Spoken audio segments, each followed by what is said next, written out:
جب اسے ڈیٹیل بتائی تو اس نے کہا کہ تیری یہ وہ بدبخت تو نے اتنے قتل کیے اور اب مجھ سے معافی کا کوئی راستہ پوچھتا ہے، بھاگ جائے یہاں سے، تیرے لیے کوئی معافی کا راستہ نہیں ہے۔ تو اس نے کہا اگر میرے لیے نہیں ہے نا تو پھر تیرے لیے بھی نہیں ہے، میں سینچری تو اپنی پوری کر لوں گا۔ اس کو بھی قتل کر دیا۔ آقا علیہ الصلوۃ والسلام فرماتے ہیں کہ پھر وہ اپنی جستجو میں کسی اچھے نیک عالم دین کے پاس، کسی باعمل بزرگ کی تلاش میں جستجو میں رہا اور اس کو ایک نیک بندہ دکھائی دیا تو اس نے کہا کہ تیرے لیے مناسب یہ ہے کہ تو ایسی جگہ پر پہنچ جہاں پر اللہ والوں کا مقام ہو، جہاں پر اللہ والوں کا بسیرا ہو۔ قرآن کہتا ہے کہ فادخلی فی عبادی وادخلی جنتی، ارے لوگوں میرے بندوں میں داخل ہو جاؤ، میرے بندوں میں داخل ہو جاؤ، میری جنت کے دروازے تمہارے لیے کھل جائیں گے، میرے بندوں میں داخل ہو جاؤ۔ یا ایتھا النفس المطمئنہ ارجعی الی ربک راضیۃ مرضیہ فادخلی فی عبادی وادخلی جنتی، میرے پیار والے بندوں میں داخل ہو جاؤ، ان کے ساتھ اٹیچ ہو جاؤ، میری جنت کے دروازے تم پر کھل جائیں گے۔ تو اس نے وہ اہل اللہ کا راستہ دکھایا کہ وہ ایک بستی ہے، وہاں پر ان کی خانقاہ ہے، وہاں پر ان کا ڈیرہ ہے، اگر وہاں پر چلے جاؤ اور ان سے بھی گزارش کرو اور ان کے ساتھ مل کر دعا کرو تو اللہ تبارک و تعالیٰ سے کیا بعید ہے، وہ تمہیں معاف کر دے گا۔ اس کو حوصلہ دیا، اس کو ہمت دی، وہ ان کی طرف بڑھا۔ راستے میں ہی حکمت الہیہ کے تحت اس کی موت واقع ہو گئی۔ لیکن بہت ہی قابل ذکر اور قابل فکر بات یہ ہے کہ جب اس کو یہ اندازہ ہوا کہ موت کا مرحلہ مجھ پر آن پہنچا ہے اور وہ گرا ہے، تو وہ گرتے ہوئے بھی اس نے اپنے آپ کو اس بستی کی طرف جب تک اس کو ہمت تھی اس نے گھسیٹنے کی کوشش کی۔ لا تقنطوا من رحمت اللہ، اللہ کی رحمت سے مایوس نہیں ہونا۔ وہ پھر مایوس نہیں ہوا، وہ اللہ کی پیارے بندوں کی بستی کی طرف، خان کی گاہ کی طرف اپنے آپ کو گھسیٹتا رہا۔ غالباً وہی ادا اللہ کریم کو اتنی پسند آئی کہ اس کی بخشش کا اعلان کر دیا۔ اور جب فرشتے دو گروہ کی صورت میں آئے، ایک نے کہا کہ یہ تو جہنمی ہے، 100 افراد کا قاتل ہے، ہم اس کو جہنم میں لے جائیں گے۔ دوسرے نے کہا کہ نہیں، اس نے تو ارادہ کر لیا تھا توبہ کا، التائب من الذنب کمن لا ذنب لہ، گناہوں سے توبہ کرنے والا یوں ہو جاتا ہے کہ جیسے اس نے گناہ کیا ہی نہیں۔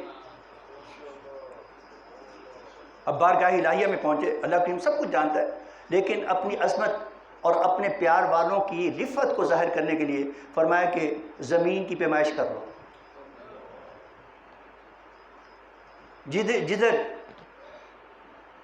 جدھر کی زمین کم ہو،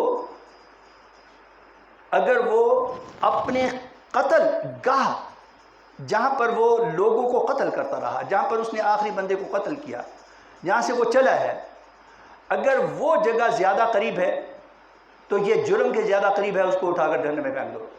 اور اگر یہ اللہ والوں کی بستی کے قریب ہے تو پھر اس کو بخشش والوں میں شامل کر کے جنت میں لے جاؤ۔ اور نبی اکرم صلی اللہ علیہ وسلم فرماتے ہیں کہ رب کریم نے زمین کو سکڑنے کا حکم دے دیا۔ یہ سب کچھ ہماری بہتری کے لیے، ہماری بھلائی کے لیے کہ ہم انسان ہیں، روبوٹ نہیں ہیں، ہم فرشتے نہیں ہیں، ہم سے کوتاہیاں بھی ہو جاتی ہیں، ہم سے غلطیاں بھی ہو جاتی ہیں۔ شیطان مردود ہمیں تاک تاک کر نشانے لگاتا ہے، اور خود انسان کے اندر نہ جانے کتنے جہان ہیں۔ لا تقنطوا من رحمت اللہ، اللہ کی رحمت سے مایوس نہیں ہونا۔ ان اللہ یغفر الذنوب جمیعا، یقین کرو کہ اللہ سارے گناہ سب میں سب شامل ہیں، وہ قادر مطلق ہے۔ اور جب پھر وہ معاف کر دیتا ہے تو انسان اس طبقے میں شامل ہو جاتا ہے جس کا ذکر آخر پر کیا کہ وَسِيقَ الَّذِينَ اتَّقَوْا رَبَّهُمْ إِلَى الْجَنَّةِ زُمَرًا حَتَّى إِذَا جَاءُوهَا وَفُتِحَتْ أَبْوَابُهَا وَقَالَ لَهُمْ خَزَنَتُهَا سَلَامٌ عَلَيْكُمْ طِبْتُمْ فَادْخُلُوهَا خَالِدِينَ۔ وہ خوش نصیبوں جنہوں نے اللہ کی رضا کے لیے، اللہ کے خوف سے، اللہ کے ڈر سے اپنے معاملات کو درست کرنے کی جہد اختیار کی۔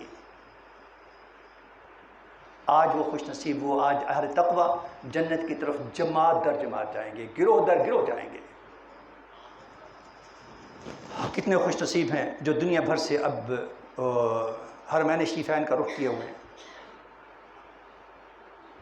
اور اگر اللہ کریم حکم دے کہ یہ سارے کے سارے جنتی اور یہ سارے کے سارے ایک گروہ کی صورت میں جنت کی طرف چل دیں، اور پھر یہی نہیں ہے کہ ہر جنتی کو رب کریم از روئے حدیث اختیار دے دے کہ اپنے ساتھ 70,000 کو اور لے جاؤ۔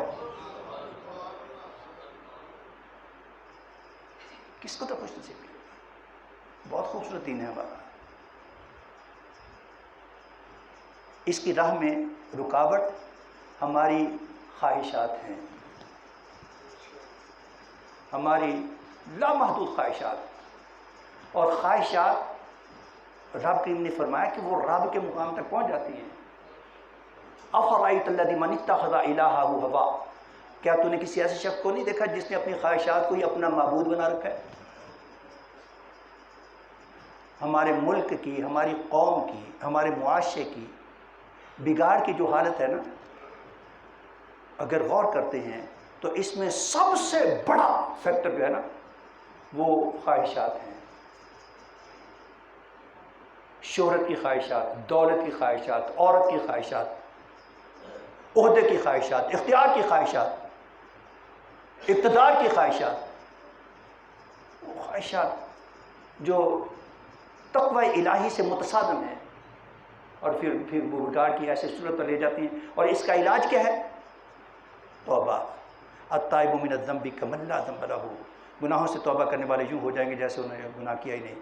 اگر کسی وقت ہمیں اللہ تبارک و تعالیٰ توفیق دے، اور ہمارے حکمرانوں کو، ہمارے صاحبان اقتدار و اختیار کو توفیق دے کہ ہم سارے مل کر توبہ کر لیں، سارے مل کر توبہ کر لیں۔ اور رب کریم کا یہ وعدہ ہے، لا تقنطوا من رحمت اللہ، جب تک موت کے دروازے پر دستک نہیں ہوتی تب تک مایوس نہیں ہونا، تمہارے لیے توبہ کا دروازہ کھلا ہے۔ اور رب کریم ایسا کریم ہے، ایسا مہربان ہے، وہ سارے گناہ معاف کر دے گا۔ اسے کیا ہے؟ اذا اراد شیئا ان یقول له کن فیکون، وہ محض اتنا فرماتا ہے ہو جائے، ہو جاتا ہے۔ یہ قرض، مرض، غرض، یہ سارے کے سارے دلدر دھل جائیں گے اگر ہم اللہ کی طرف رجوع کر لیں۔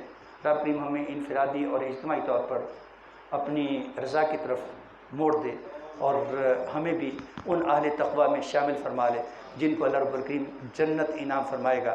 وآخر دعوانا الحمدللہ رب العالمین۔